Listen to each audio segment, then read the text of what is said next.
Bonjour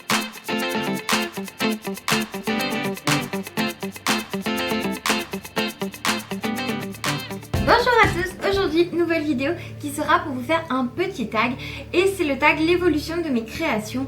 J'ai vu que I Love Fimo44 avait fait ce tag et j'ai trouvé ça super, j'ai trouvé ce tag vraiment génial pour vous donner un peu, je sais pas, comment dire, une espèce d'évolution, voilà, chercher le mot mais c'était pas bien compliqué. Voilà, donc I Love Fimo44 l'a fait et il me semble que c'est Zazabel qui a créé ce tag. Donc les deux liens de chaîne seront en barre d'infos. Et avant de vous montrer l'évolution de mes créations, je vais vous faire un peu de blabla. Donc parce que j'ai plusieurs choses à vous dire. Donc si vous n'aimez pas le blabla, passez directement au tag. Mais bon, ça peut être un blabla intéressant. Si vous êtes intéressé un peu par ma chaîne, enfin par ce que je fais. Voilà, alors pour commencer je voudrais m'excuser de ne pas avoir fait de vidéo ces derniers temps parce que je suis ultra prise. Je gère plusieurs choses en même temps. Mon site internet qui maintenant devrait, je sais que je vous dis ça depuis très longtemps, mais mon site internet devrait bientôt ouvrir. Là on est vraiment dans la partie concrète. Ensuite je cherche un appartement car pour ceux et celles qui le savent, j'habite toujours chez mes parents et maintenant j'ai envie d'avoir mon petit chez moi. Voilà, donc ça me prend énormément de temps, je fais des visites, il n'y a rien qui me plaît. Ou ce qui me plaît n'est pas dans mes prix, voilà. Et aussi je prépare la Japan Touch à Roux, donc la Japan Touch du printemps. Je suis super heureuse de refaire une Japan Touch, c'est du 12-13 avril si je vous dis pas de bêtises. Alors attendez, je vais juste regarder pour vous confirmer ça. La date c'est... Ah voilà, merci. 12-13 avril, je vous dis pas de bêtises. Voilà, donc cette fois ce n'est pas à Eurexpo, donc c'est pas au bout du monde. C'est au double mixte à Villeurbanne. Voilà, donc celles et ceux qui seraient intéressés pour venir à la Japan Touch me faire un petit coucou, j'aurai un stand comme la dernière fois et je serai encore super heureuse de vous voir parce que c'était trop génial de pouvoir rencontrer certains d'entre vous la dernière fois. Voilà, donc c'est sur 2 jours. Si vous voulez plus d'infos, je vous mets le lien du site ou du Facebook de la Japan Touch à Roux dans la barre d'infos, comme ça vous aurez toutes les informations. Et j'arrête de parler et je commence le tag. Voilà, donc j'ai pas fait exactement les mêmes questions que Zazabel et que I Love Fimo44. J'ai fait mes propres questions avec mes propres créations car il y a plein de créations que j'ai pu faire dans mes débuts que je n'ai pas gardées, que j'ai mis à la poubelle parce que c'était catastrophique ou que j'ai tout simplement mis dans ma petite boîte des catastrophes. Enfin, voilà, j'ai fait avec ce que j'avais. Voilà, donc voilà, je fais ce petit tag et c'est parti. Donc pour commencer, je vais vous montrer, pour débuter, allez, le donuts. Alors, ça c'est mon premier donut, si je vous dis pas de bêtises. Ouais, c'est mon premier donut. Alors vous voyez, ça va, il est pas trop sale. Je crois qu'il y a des traces là derrière. Mais en fait le truc c'est que j'avais mis des vraies perles vanillées parce que j'avais pas de microbilles à l'époque. Donc j'ai mis de vraies perles vanillées et comme vous voyez ça a tout coulé, débordé, c'est dégoûtant. Voilà, c'est... Et puis à travers on voit la tige aussi. Voilà, donc c'est vraiment pas terrible.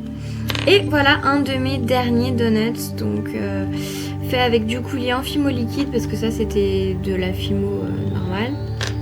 Donc là c'est de la fimo liquide avec des petites pépites de toutes les couleurs. Je le trouve plutôt mignon. Sur un strap, le seul petit reproche que je pourrais lui faire c'est peut-être que le trou est un peu petit. Voilà. Ensuite on va passer aux cookies. Alors voici un de mes premiers cookies, non même le premier si je me rattrape. Donc voilà, donc il est plutôt plat. Avant c'était une bague vous voyez, mais je l'ai cassé parce que je l'avais fait pour moi. Et en fait il est plutôt plat, plutôt très formé alors que les cookies c'est censé quand même être vraiment informe. Et puis je sais pas, je trouve que la couleur n'est pas trop réaliste, voilà, comparé à celui de maintenant que je trouve beaucoup plus réaliste. Il fait vraiment effet gâteau, informe comme un vrai cookie. Et puis il n'y a pas 4 tonnes de pépites de chocolat. Je sais que les pépites de chocolat c'est ce qu'on préfère, mais bon, faut pas abuser non plus des bonnes choses. Ensuite, je vais vous montrer une pomme d'amour. Donc ça, c'est les pommes d'amour que je faisais avec l'ancienne technique. Donc je pense que beaucoup de personnes sont passées à la nouvelle technique. Ça, c'est l'ancienne technique. Il y a beaucoup trop de coulures là, de fimo liquide. C'est pas terrible. Et puis là, j'avais mis un piton là dans la pomme d'amour. Et je préfère largement comment je fais maintenant. Donc voici mes nouvelles pommes d'amour, la technique de la peinture vitrail.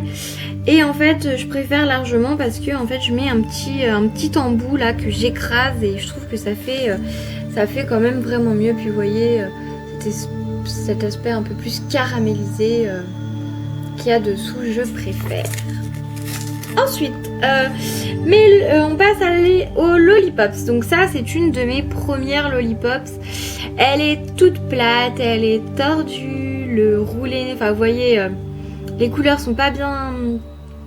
Enfin, je sais pas si je me fais comprendre, mais vous voyez quand j'ai mélangé c'était pas joli quoi, disons, ça fait pas un tressé régulier. Voilà, de ce côté comme vous pouvez voir, quand j'ai mis le bâton ça a craquelé, enfin voilà c'est vraiment moche. Et voici une lollipop récente, donc les couleurs sont beaucoup mieux accordées, elle est plus épaisse, ça a pas tout cassé quand j'ai mis le bâton. Et puis voilà, l'enroulé est plus joli. Hop là. Ensuite, je pense que c'est un des changements les plus flagrants. Ça va être mes cupcakes. Alors voici deux cupcakes, deux techniques que je faisais au début. Comme vous voyez, je n'avais pas de base à cupcake et je ne savais pas vraiment faire les bases à cupcake moi-même. Je pense qu'on est toutes passées par là. Donc celui-ci qui a un glaçage enroulé, donc voilà, absolument affreux, avec des grosses traces de doigts. Ici j'avais planté grossièrement 3 tranches de canne orange. Et là une base absolument énorme. La chantilly était faite, enfin le glaçage était fait avec de la chantilly couleur chocolat là. Et j'avais mis aussi je sais pas combien de tranches de canne, c'est trop laid. Voilà, c'est vraiment affreux. Je pense que j'avais que de la canne orange à cette époque là, parce que vous voyez j'en ai mis sur les deux. Donc voilà mes horreurs. Et on passe à mon dernier cupcake, donc je suis complètement fan. C'est mon cupcake à la cerise. Donc vous voyez, il a sa petite cerise là, qui est recouverte de peinture vitrail, de la chantilly rose, une base à cupcake bien faite et un gâteau, voilà, un biscuit vraiment de la couleur, parce que vous voyez là il y avait directement la chantilly et il n'y avait pas de biscuit. Voilà. Ensuite alors les macarons, bon j'ai jamais été la pro des macarons. Voilà mon premier macaron, si vous me suivez vous l'avez déjà vu, il est énorme, affreux, il est plat, même creux. Je m'étais pas lavé les mains entre les deux couleurs, donc vous voyez le jaune n'est plus vraiment jaune mais orange. Voilà, donc c'est une grosse blague ce macaron, il est moche comme tout. J'avais fait des perles, je le garde comme ça hein, pour le souvenir. J'avais fait des perles comme ça que j'avais mis sur un ruban en organza, voilà, donc je le garde comme ça, tel quel, parce que ça me fait rire, mais il est trop laid. En plus je l'avais mis la tigeaille dans ce sens et non dans ce sens, voilà, c'est le début. Et voilà les macarons comme je les fais maintenant. Donc je les trouve beaucoup plus réalistes et propres, voilà, bombés, pas trop non plus, parce que je sais pas, je fais jamais les macarons très bombés, mais disons que ça passe quand même largement mieux. Aussi un gros changement, parce que là vous allez voir c'est du grand art, donc ce sont mes chocolats fourrés. Voilà mon premier chocolat fourré, donc il n'y a pas de texture. Je sais pas ce que j'avais fait, j'avais mis pas beaucoup de rose à l'intérieur, donc du coup le chocolat avait tout dégringolé, enfin vraiment moche. Et puis j'avais eu l'idée de mettre ce coulis à paillettes dessus, c'est absolument affreux. Voilà, ça se passe de commentaires. Et voilà un chocolat fourré beaucoup plus récent, donc il est texturé à l'intérieur, il y a même un peu du praliné dessus, je le trouve plutôt mignon, voilà. On va pas s'éterniser pendant des heures. C'est un chocolat fourré qui est plutôt réussi comparé à celui d'avant. Voilà. Et pour finir, c'est un gâteau. Donc un gâteau que j'ai fait dans mes débuts. Voilà, c'était un peu une espèce de gâteau de mariage que je n'ai jamais verni. Donc il y a un support en forme d'étoile un peu, vous voyez dessous il est sale. Et j'avais fait une espèce de rosace et puis après il y avait un étage. Ces trucs là sur le dessus, me demandez pas ce que c'est, je sais pas ce que c'est, ça doit être de la chantilly ou des bougies, enfin j'en sais rien, ça ressemble à rien. C'est assez moche. Quand on fait un gâteau dans ce genre, l'étage du dessus est censé être plus petit que l'étage du dessous et là c'est exactement la même taille. C'est un peu un loupé, voilà.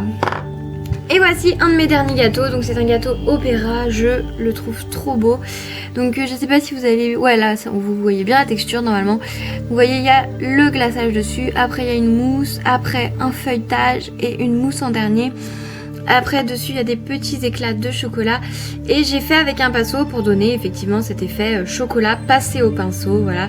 Et il est monté en magnette et j'aime beaucoup ce gâteau. Voilà, j'espère que cette petite vidéo vous aura plu. Donc vous voyez que même si je me débrouille bien maintenant, comme tout le monde, j'ai eu des débuts assez, disons, chaotiques, voilà, hein, on va dire le mot. Des débuts assez compliqués, donc si vous en êtes à vos débuts et que vous vous dites... ce qu'elle fait, elle, c'est beau, parce que souvent on me le dit ça. Ah, ce que tu fais c'est trop beau, moi ce que je fais c'est moche. Faut bien remettre les choses en ordre. Moi ça fait de longtemps que je fais de la fimo et comme tout le monde je suis passée au début par des trucs affreux qui ressemblaient à rien. Donc ce qui compte c'est de pratiquer. Voilà, je vous fais de très très gros bisous et si vous avez des questions n'hésitez pas à me laisser un petit commentaire et je vous dis à très bientôt dans une prochaine vidéo. Bye bye.